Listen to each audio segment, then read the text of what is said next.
ہوں۔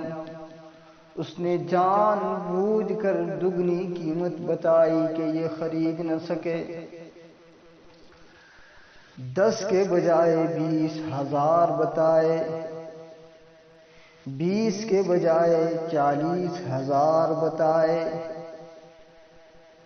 اس کا خیال تھا کہ عثمان مایوس ہو جائے گا، نہیں خریدے گا۔